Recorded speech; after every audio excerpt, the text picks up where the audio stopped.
এর ফজিলত কি? মহারাজ বললেন, ইয়া রাসূলুল্লাহ, আমি মানলাম। মা ইয়ালাদাহি, কুরবানি কি? কুরবানি কি আমাদের বুঝায় দেন। আল্লাহ রাসূল বললেন, মিল্লাত আবিকুম ইব্রাহিম। এটা ইব্রাহিমের সুন্নাত। আদম আলাইহিস সালাম থেকে শুরু হয়ে ইব্রাহিম আলাইহিস সালামের মাধ্যমে আজ পর্যন্ত আমাদের মাঝে এসেছে। উনি কোরবানি করেছিলেন নিজের ছেলেকে নিয়ে। আল্লাহ তাআলা এটা কবুল করেছেন, সুবহানাল্লাহ বলবেন। তারপরে এর ফজিলত কি? বিকুল্লি শারাতিন মিনাল হাসানা, প্রত্যেকটা কোরবানির জন্তুর পশমে আছে দেখি, জোরে বলুন সুবহানাল্লাহ। তো বলছেন, ইয়া রাসূলুল্লাহ, তো দুম্বা যদি কোরবানি দেই, দুম্বার পশমে সব হবে না? আমরা একটু ক্লিয়ার করে দিলেন যে দুম্বার পশম তো ঘন, ছাগলের পশম যদি 1 লক্ষ হয়, দুম্বার হয় 1.5 লক্ষ। ছাগলের 1 কোটি হয়, ওর হবে 1.5 কোটি। আল্লাহ রাসূল বললেন যে তুমি যদি দুম্বাও কোরবানি দাও, দুম্বার যত পশম আছে প্রতি পশমে নেকি, জোরে বলুন সুবহানাল্লাহ।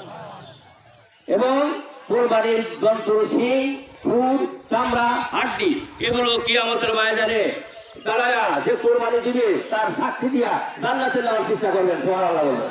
এগুলো হলো ফজিলত। আর কোরবানি কি করে হলো, এখন আমি আর 5 মিনিট বলে আপনার যাচ্ছি। আপনারা চলে আসেন, নামাজ কিন্তু পাবেন না। যেভাবে আসছেন আর যেভাবে আপনারা নড়াচড়া করছেন, আমরা 9টায় দাঁড়িয়ে যাবো। আবহাওয়া সুন্দর আবহাওয়া আছে, সম্মানিত ভাইরা। হ্যাঁ, আমি এখানে এসেই দেখলাম যে 2-4 জন আসছে। আমি যে 5-6 জন হলাম। আমাদের শ্রদ্ধেয় মুরব্বী আমার হাসান ভাই আছেন, উনি অসুস্থ।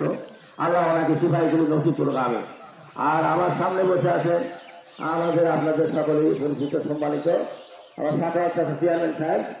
উনিও আগে আসেন, তাই আমার আগে সুপার পরে আসছেন। উনি অসুস্থ, আল্লাহ ওনাকে সুপারিগুলো নসিব করুন। আলের সাথে আছে, উনি না আসে তো মাটি মানে বিক্রি হয় না। উনি আসছেন, উনি আগে আছেন।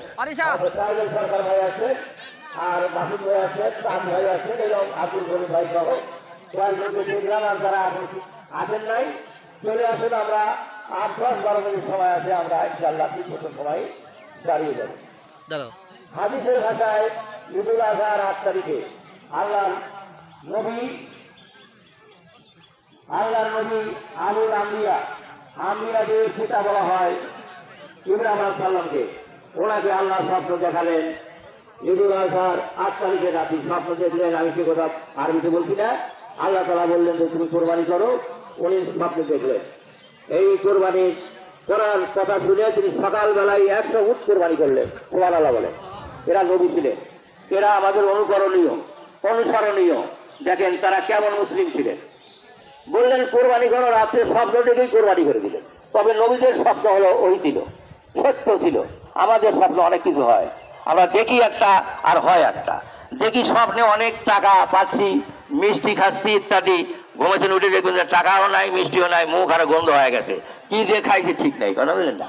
এই নবীদের স্বপ্ন সত্য, 100 উট কোরবানি করলেন। আবার দ্বিতীয় রাত্রে স্বপ্ন দেখালেন ইব্রাহিম আলাইহিস সালাম। আল্লাহকে বলতে পারছেন, আল্লাহ গরু কোরবানি দিলাম, এবার কি ছাগল কোরবানি দিব, এবার কি মুরগি কোরবানি দিব, তা না বলে আর 800 উট কোরবানি করলেন। তৃতীয় রাত্রে আল্লাহ স্বপ্ন দেখালেন ইব্রাহিম। হাদিসে এসেছে আল্লাহ ইঙ্গিত দিলেন, একটু হিংস দিয়ে দিলেন, ইব্রাহিম তোমার সবচেয়ে প্রিয় জন্তুটা, প্রিয় বস্তুটা, যাকে বেশি আদর করো, সোহাগ করো, একে কোরবানি করো। ইব্রাহিম আলাইহিস সালাম গবেষণা করে বুঝতে পারলেন উনি কিন্তু কারো থেকে শুনে মুসলমান হয়নি। আকাশের চাঁদ দেখে, তারকা দেখে তিনি মুসলমান হয়েছেন। ধরে বলুন সুবহানাল্লাহ বিহামদিহি। একবার চাঁদ তারকা দেখলেন, একবার চন্দ্র দেখলেন, একবার সূর্য দেখলেন।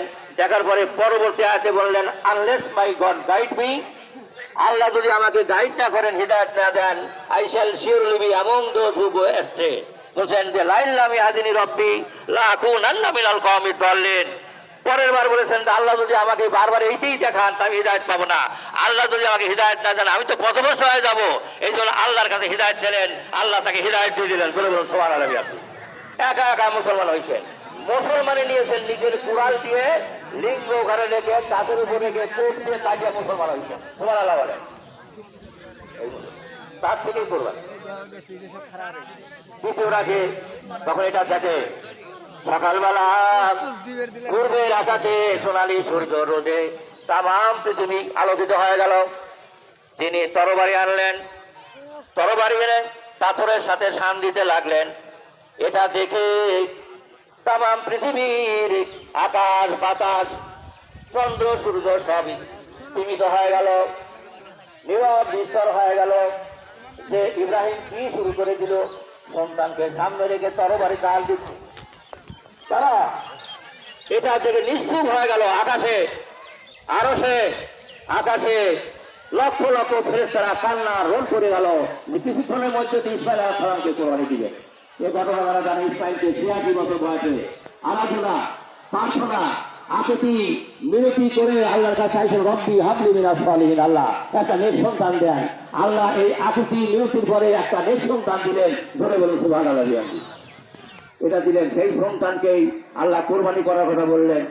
ইব্রাহিম আলাইহিস সালাম তরবারি ঘাট দিয়া তরবারিকে আস্তিনের মধ্যে নিয়ে হাজের কাছে নিয়ে গেলেন। নিয়ে যা বললেন, একে গোসল করে যাও, সাজিয়ে যাও, কিছু খাইয়ে যাও, একে দাওয়াতে নিয়ে যাবো। জোরে বলুন সুবহানাল্লাহ। শয়তান মানুষের প্রকাশের দুশমন।